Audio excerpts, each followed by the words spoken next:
Reka nongere mbasuhuze kandi mbifurize kugira igitondo cyiza mwebwe mudukurikiye muri hirya no hino mu bice bitandukanye mu Rwanda no hanze y'igihugu cy'u Rwanda by'umwihariko mu karere k'ibiyaga bigari mu Burundi muri Tanzania mu gihugu cya Uganda ndetse n'igihugu cya Repubulika ya Demokarasi ya Kongo igihugu cya Kenya namwe mudukurikiye muri hakurya y'amazi magari mu bihugu nka Leta Zunze Ubumwe za Amerika nka Canada Ububiligi Ubufaransa mwese mbahaye ikaze nawe niba utumvise kimwe muri ibyo bihugu ukaba uhereye mu kindi gihugu ushobora kuza kutwandikira muri comment section ukatubwira igihugu uherereyemo ukagira n'icyo tubwira kuri aya makuru. Hanyuma rero ni inkuru ikomeye kandi itunguranye cyane kuri Madame Ingabire Victoire Umuhoza umunyapolitiki utavuga rumwe n'ubutegetsi bw'igihugu cy'u Rwanda ufungiwe imageragere muri gereza nkuru ya Nyarugenge. Presidente w'urukiko rw'ikirenga Donature Mukabalisa mbere gato Mukantaganzwa Pluton hari inkuru ikomeye cyamaze gushyira ahagaragara mbere gato yo ngaruka kuri aya makuru ndaje mbanze mbahe inshamake y'amakuru ingenzi agezweho tore kugaruka kuri aya makuru.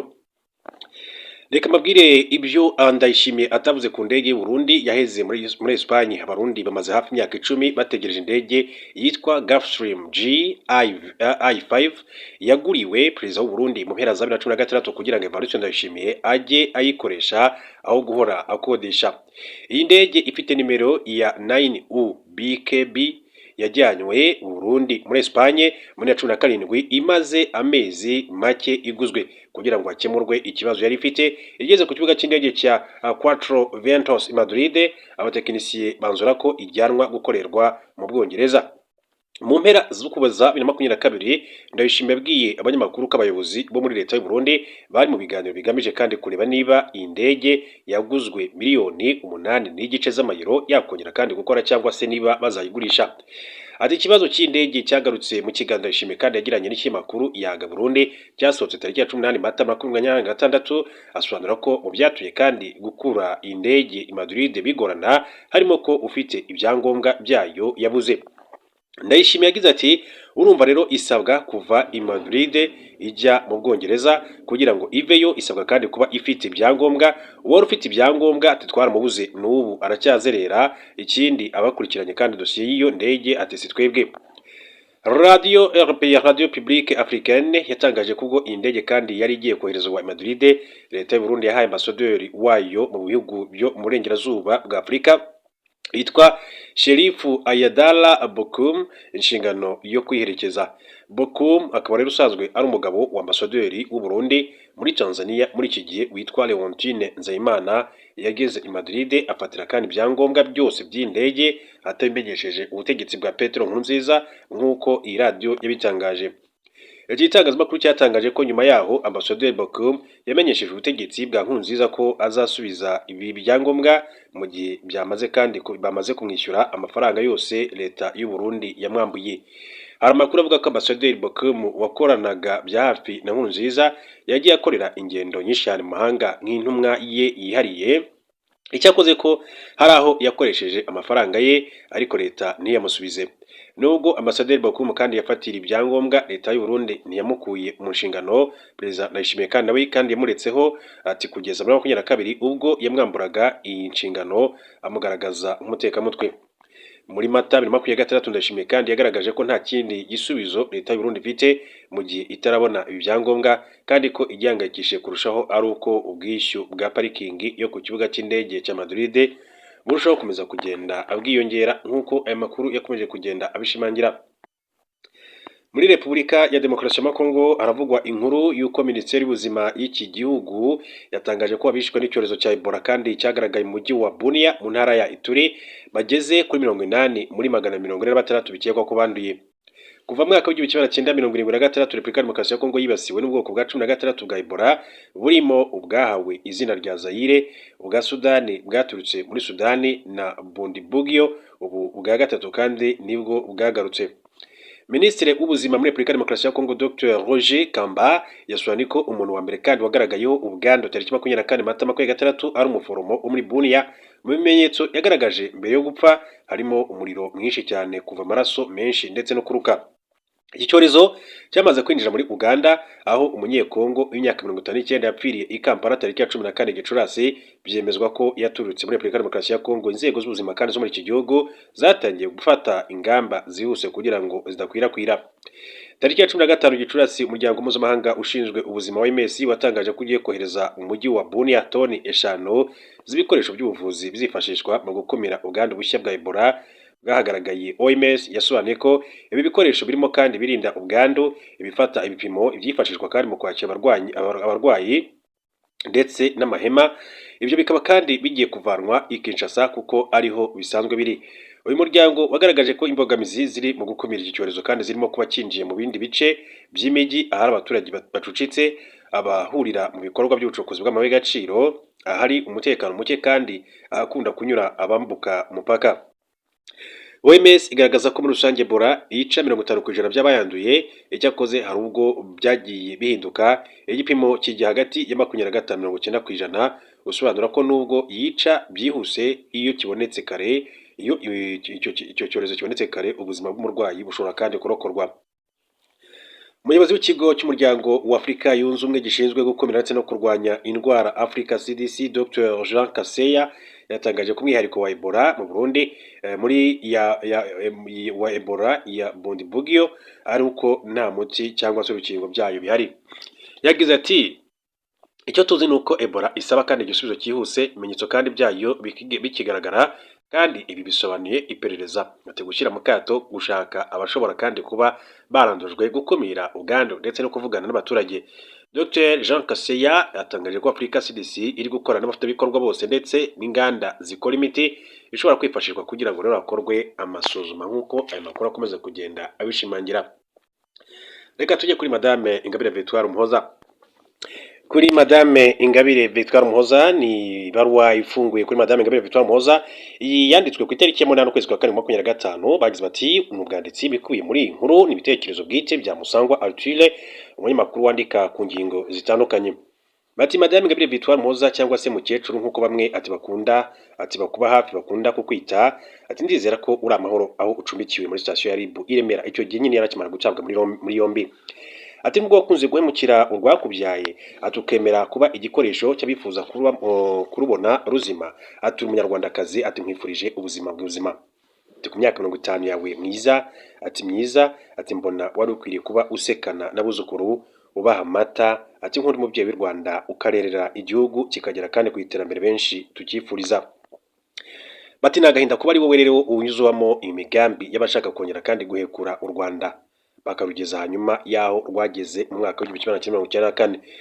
Ati sindi nk'aba bandi, ati bakwikoreza umutwaro umubyeyi wawe Thérèse Dusabe aho yakoreraga ku kigo nderabuzima cya Butamwa yiswe Dr Urupfu, ati kubera kwica abagore b'abatutsi bari batwite agahonda n'impinja ku nkuta, ati cyaha ni gatozi. Ati kuki wakwikorera umusaraba we, atari kubera iki uwemeye kuba umuvugizi we n'izindi nkoramaraso z'aba genocidaires ziri kurira ubuzima hakurya iyo, atukeneye kubaho ubuzima bwawe. Ati Madame Ingabire, ikinyoma cyo kutwikira politike ushaka kugarura ingengabitekerezo auto power, ati mu Rwanda nturashobora kandi kubona ko cyatahuwe kare. Ati nikose nibyo koko, ati wanyarukiye hakurya i Belgrade muri Serbia wifashisha umutungo mu by'ubwenge, ati bwaho, ati ngo ushyire mu bikorwa operation Shirubwoba udahungetwa ugahungeta zerwakira sondage n'indi migambi, ati kumutego mutindi ushibukana nyirawo. Ati n'igitambambuga, ati cyamaze kumenya ko iyo uvuga ngo ibiganiro hagati ya leta y'u Rwanda n'impunzi ziri muri Repubulika ya Demokarasi ya Kongo uba uvugira umutwe w'iterabwoba FDLR kuko niwo uhakorera. Sisati y'ubuhunzi ku banyarwanda bahunze kuva mu mwaka wa 1959 kugeza mu mwaka wa 1998 yangiye ku itariki 31 Ukuboza 2017. Abo wita impunzi n'abajenosideri bahunze ubutabera bakisuganya ngo bazagaruke kandi guhiruka ubuyobozi buriho no kumaraho burundu abatutsi mu Rwanda. Umunsi gira uti ntewe ishema n'ibikorwa bya Wazalendo, kuri benshi ibyawe, ati byabaye nk'aya mabuno y'inkoko agaragazwa n'umuyaga. Ati kurema ihuriro ry'imitwe yitwaje intwaro ihuriye ku rwango yanga abatutsi rizwi nka Wazalendo, ati kwakurikiwe n'ubwicanyi bwibasira abatutsi b'abanyekongo kugeza naho kandi botswa bakaribwa, ati ku mugaragaro izuba riva. Ibyo bigwi byabo, ati bigutera ishema. Ati nibyo ushaka kuzana mu Rwanda se? Oya, ubukire nk'ubwo ndabugaya, ati ntumeho. Ati Madame Ingabire Victoire Umuhoza, ati ziriya ngirwa bihembo, ati abanyaburayi kandi bagushukishije ukibwira ko uri igitangaza, ati nuko bakubonamo igikoresho cyiza bakwifashisha ngo basubize u Rwanda mu bihe by'umwijima, ati wavuyemo. nyuma y'uko FPR kandi ibaheje burundu ati mu buzima bw'igihugu cyacu ati bahora bashaka aho bamenera ngo bateze akaduruvayo mu Rwanda. Ati niyo mpamvu ubwo umubyeyi wawe n'abandi bajenosideri bari mu Burayi ati bagutoranyaga ngo ujye kuyobora RDR cyangwa se ari FDL inkingi, aho bera bahise kandi bagusekera bakwizeza ubufasha ati baranabuguha ati koko utera inkunga ibikorwa bya FDL wirengagiza ko ibitero igaba ku nzirakarengane bisiga imfubyi n'abapfakazi mu Rwanda.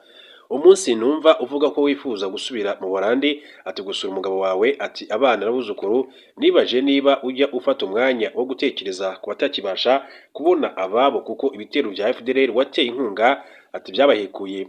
Ati uwavuga ko uri umubyeyi gito yaba abeshye.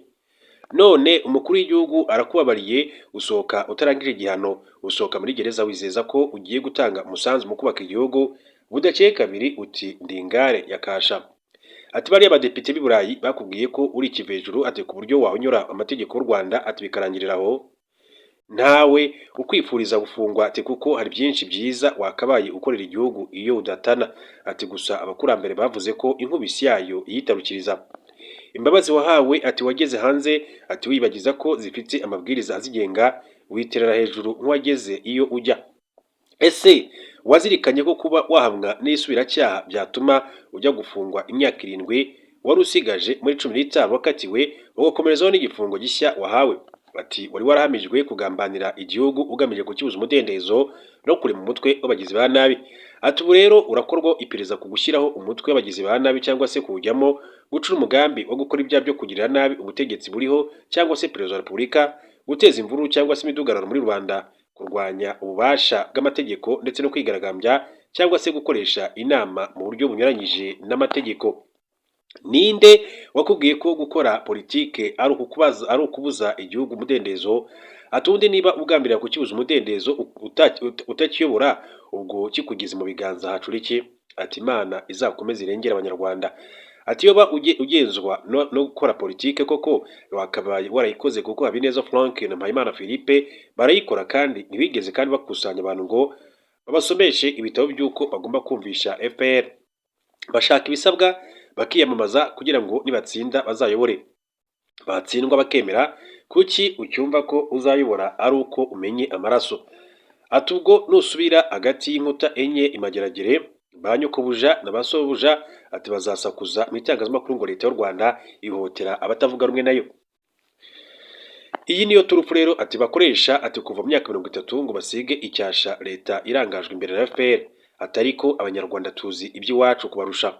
Wowe iyo urebye ibikorwa byawe ubona bikwiye kwitwa kutavuga rumwe na FPR cyangwa se no kutavuga rumwe n'abanyarwanda. Ati ku munsi wawe wa mbere ugera ku rwibutso rwa Kigali ruri ku Gisozi muri Kamena 2010 atukabaza ngo imibiri y'abahutu iriye ko ubona y'abatutsi gusa, benshi bahise bamenya ko utazanywe na politike. Bamenye ko uje guhagararira abagifite ingengabitekerezo ya Parmehutu imwe Kayibanda na Habyarimana bimakaje kugeza hishwe abatutsi barenga 1 miliyoni mu Rwanda muri jenoside yakorewe abatutsi mwaka wa 1994 bikorwa mu minsi 100 gusa. Naho wifuza kongera kutubona ati bizaguhira, twarize bihagije, uzabwire abagutumye bashake ibindi bakora. Ati wabeshye ko itandukanyije n'ibikorwa bya FDL inkingi ubwo wafungurwaga ariko n'uyu munsi urayiyoboye. Ati kandi witabira inama zayo zihoraho atukanakira amafaranga abanyamuryango bayo bakusanya ngo bagutunge ati nk'umuyobozi wabo. Iriya atubaringa wishe Darifo Murinzi niyemewe nk'umutwe wa politiki ukorera mu Rwanda ariko ntibyakuje kandi gukomeza kwita perezida w'ishyaka, ukanashaka kandi abanyamuryango bashya ari nako uhugura abo usanganywe uko bahungabanya umutekano w'u Rwanda. Ati buriya wumva warusha abanyarwanda tungana gutya ubwenge? Ati tukibeshya ko iryo ari ishyaka washinze, turabizi ko ari ishami rya FDL inkingi mu Rwanda. Ati biriya basobuja n'abanyokubuja kandi birirwa batuka perezida wacu ngo ni umunyagitugu, tuzabwire ko ari uwacu atari uwabo, niko tumutora ngo tuyobore ati sabo sibo ayobora. Hari umuyobozi uzi wigeze yanga agasuzuguro ati kabo ati ntiyitwe umunyagitugu, atuhere kuva isi yaremwe kugeza ubu nubona n'umwe umbwire. Hanyuma wowe ushaka kutubuza ituze ati tumara imyaka 31 bwa mbere ati muri binyejana 2 ngo uri intware, akaba ati gasekwa nk'akeza koko. Ati zibukira va ibuzimu ugaruke buntu kuko nawe ubishatse waba muzima cyane ko ukwiye byiza, atukarera igihugu imbuto komeza kandi ugire amahoro. akaba rero ari ibaruwa yandikiwe, ibaruwa ifunguye yandikiwe Madame Ingabire Victoire Umuhoza. Duce mu gihugu cya Uganda, babwire ko inzego z'umutekano zirimo abagenzacyaha n'abasirikare zashatse kandi zasatse urugo rwa Annette Among weruka gusoza manda nka perezida w'inteko ishinga amategeko ya Uganda mu iperereza ku byaha akekwaho byo kwigwizaho umutungo neza ndonke. Ni igikorwa kibayeho mu gihe Among amaze iminsi ku gitutu cyamushinja kubaho ubuzima buhenze cyane ku buryo umutungo we ukwiye kandi gushidikanywaho. Birimo kuba kandi mu gihe yashakaga kwiyamamariza manda ya kabiri yo kuyobora inteko ishinga amategeko, ariko abanyapolitiki bakomeye cyane ndetse n'umugaba mukuru w'ingabo za Uganda General Muhoozi Kainerugaba bifuje n'umukandida. Bimwe mu byazamuye igitutu birimo amakuru avuga ko mu minsi ishize Among yaguze mu Bwongereza imodoka Rolls Royce Hurricane yakozwe muri 2025 ifite agaciro ka miliyoni 860 amafaranga y'u Rwanda, no kuvuga ibihumbi 440 by'amayero. N'imodoka yiyongereye mu zindi z'igiciro uyu muyobozi atunze. Mu kurahira kwa Perezida Yoweri Kaguta Museveni tariki ya 12 Gicurasi 2026 kandi Among Annette yaserukanye ikanzu n'ikote byakozwe n'inzu y'imideli ya Oscar de la Renta yo muri Repubulika ya Dominicani igura hafi miliyoni 18 z'amafaranga y'u Rwanda. Mu bihe bitandukanye ariko Among yavuze ko yabayeho ubuzima bwo kwizirika no gukora cyane ku buryo bidatangaje kuba rero yarabonye amafaranga. Yaje kuvuga ko yazamutse buhoro buhoro, abanza kuba umukozi wo mu rugo, nyuma aza gukora muri Centenary Bank yakira abakiriya, aza kuba kandi umuyobozi umwarimu muri kaminuza, akomeza kandi muri politike. General Muhoozi Kainerugaba aheruka kandi gutangaza kuri X ko Minisitiri w'Ingabo Jacob Maxson Oboth yakoze neza inshingano yahawe mu myaka 5 amaze muri guverinoma, bityo ko ari we ashyigikiye ngo azabe perezida w'inteko. Ibinyamakuru byo muri Uganda bivuga ko Among ari gukorwaho iperereza ku byaha bijyanye n'imari ndetse ko byategetswe na Perezida Museveni ubwe. Ni Annette Among yari perezida w'inteko ishinga amategeko. Tugaruke mu Rwanda gatoya, babwire ko mu karere ka Nyabihu haravugwa inkuru y'uko abantu bagera kuri 4 bafunzwe bakekwaho gutema inka 2 z'umuturage. Abagabo bane bo mu karere ka Nyabihu bafunzwe bakekwaho gutema inka 2 z'umuturage nyuma y'umunsi umwe bamwigambyeho mu kabari ko bazamuhombya ibintu bifite agaciro katari munsi ya miliyoni 2 z'amafaranga y'u Rwanda.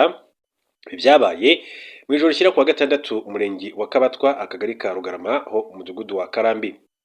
Makuru yamenyeka mu gitondo cyo kuwa gatandatu tariki ya 13 Gicurasi 2026 ubwo nyirizinka Turatsinze Jean de Dieu yaragiye kandi kuziha ubwatsi asanga imwe yapfuye indi iri gusamba.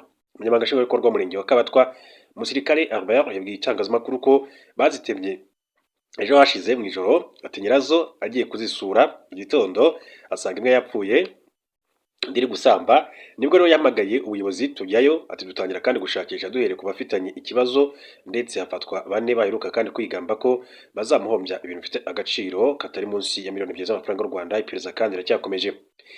Amakuru igihe yamenye nuko abafashwe bavuga ko nyirinka yigeze kubibira ibirayi mu gihe gishize. Umukuru muri bo kandi afite imyaka 44, umuto akaba afite imyaka 18. Yitifu Musirikare Albert yaboneyeho kandi gusaba abaturage kurushaho kandi kugira umuco wo gutabarana abafitanye ibibazo, bakagera kandi bakegera ubuyobozi bakabafasha kubikemura.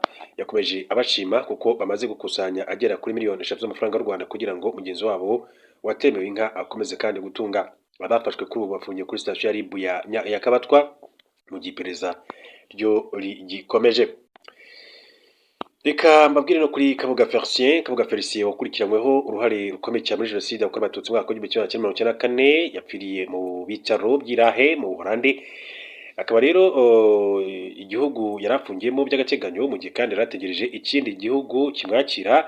Aya makuru yemejwe n'urwego mpuzamahanga rwashyiriweho gukora mirimo y'insigarira n'inkiko mpanabyaha RMCT uyu munsi, narwo rwari rumufunze kuva ubwo yarakurikiranyweho uruhare muri jenoside.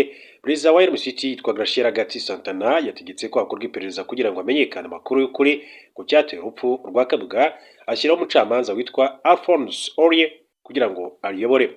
Kabuga ni umwe muri baruharwa bagize uruhare rukomeye cyane muri jenoside yakorewe abatutsi mu mwaka w'1994. Yamaze imyaka 26 yishayisha ubutabera, aho yakingirwaga ikibaba n'ibihugu byo mu burengerazuba bw'isi. Kabuga uwahoze ari umushoramari ukomeye cyane mu Rwanda yafatiwe mu Bufaransa muri Gicurasi 20 akurikiranyweho icyaha cya jenoside, umugambi wo gukora jenoside no gushishikariza abantu gukora jenoside. Uyu mugabo kandi yakurikiranyweho ibyaha byibasiye inyokomuntu birimo ubwicanyi, ubutozi ndetse no kurimbura abantu, byose byakozwe mu gihe cya jenoside yakorewe abatutsi mu mwaka w'igihumbi kimwe magana cyenda mirongo icyenda na kane. Tariki ya 26 Ukwakira 2020 Kabuga yoherejwe muri kasho ya RMCT irahi mu Buholandi, ubwo urwego ari rwo rwari rufite ububasha bwo kumuburanisha ku byaha yakurikiranyweho. Urubanza rwe rwatangiye tariki 29 Nzeri 2022 muri Nzeri 2023 kandi urubyiruko rwuje rwa RMCT rufata umwanzuro wo guhagarika kumuburanisha rwemeza ko adafite ubushobozi bwo kuburana kubera uburwayi. Nubwo urubanza rwa Kabuga rwahagaze, abacamanza bari mu City kandi bazuye ko aguma muri kasho ya Roni Irahe mu gihe yarategereje ko hari igihugu cya kwemera kumwakira. U Rwanda rwagaragaje ko rwiteguye kumwakira, ariko abanyamategeko be n'abo umuryango we barabyanze, batanga impamvu zirimo ko uburwayi bwe butamwemera kandi gukora urugendo rurerure rw'indege. Kabuga yifuzaga gutura muri kimwe mu bihugu bibiri by'i Burayi birimo Ubufaransa, ariko byaramwanze. Ubuholandi nabwo kandi bwagaragaje ko budashaka ko afungurwa ko abugumamo.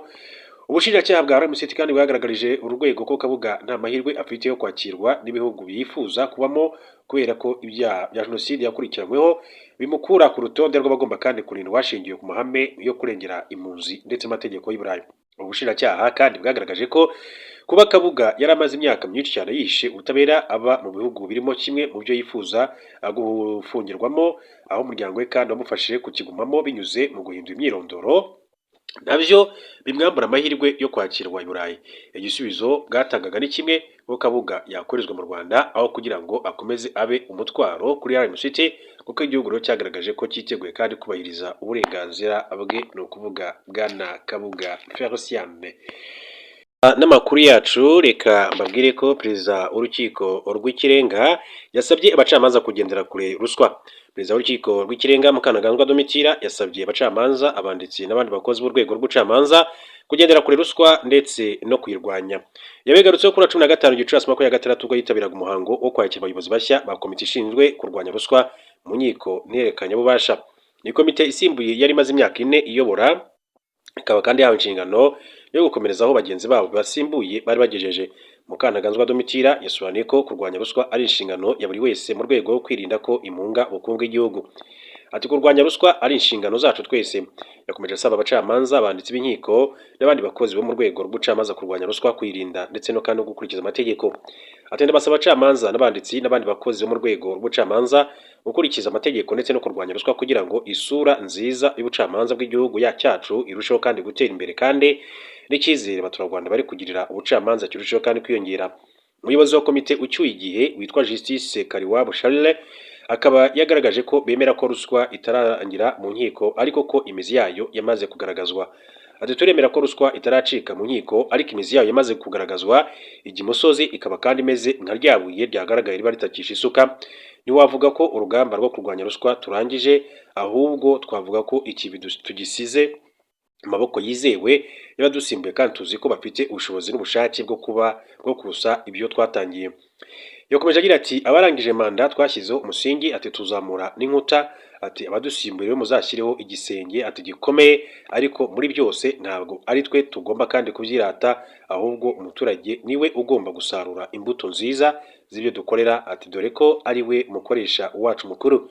Umuyobozi mushya usanzwe ari umucamanza mu rukiko rw'ubujurire Justice Angeline Rutazana yashimye icyizere kandi yagiriwe n'inshingano zikomeye cyane yahawe, bitari ku bucamanza gusa ahubwo no ku gihugu muri rusange. Akomeje agira ati iyo ruswa irwanyijwe ku rwego rw'ubucamanza bigera no ku rugamba no kubarugana, ati barutegerejeho kandi guhabwa ubutabera. Twumvise ibikubiye mu kazi katoroshye, ati komite icyuye igihe yakoze, twanumvise aho basize babona hakiri ibyuho, ati nimara gusoma neza izi nyandiko ati bampaye ngasobanukirwa neza ibyuho birimo, ndizeza abampaye izi nshingano ko mfatanyije n'itsinda ati turi kumwe tuzakora ibishoboka byose mu bushobozi bwacu, kuko ubushake bwo turabufite kugira ngo kandi twubakire ku byo bakoze, dushyireho umusanzu wacu muri uru rugamba rutoroshye rwo kurwanya ruswa. Yasobanuye ko inararibonye yakuye mu mirimo yanyuzemo irimo kandi no kuba umugenzuzi mukuru w'inkiko bizamufasha gutanga umusanzu no kurwanya ruswa, anizeza ubufatanye bw'inzego zitandukanye zigize urunana rw'ubutabera. Tariki ya mbere Mutarama 2022 nibwo komite yo kurwanya ruswa mu nkiko zagiyeho zishingiye ku mabwiriza ya perezida w'urukiko rw'ikirenga kandi zatanze umusanzu ukomeye cyane mu kurwanya ruswa mu nkiko. Komite zo kurwanya ruswa mu nkiko zifite inshingano zo gutahura kandi ibyuho bya ruswa mu nkiko, gufata ingamba zikwiye, kugira inama abakozi bakigaragaraho imikorere iganisha kuri ruswa, ndetse no gutegura icyumweru ngarukamwaka cyahariwe kurwanya ruswa mu nkiko mu gihugu cy'u Rwanda. Rero ari ibyo ngibyo nababwira.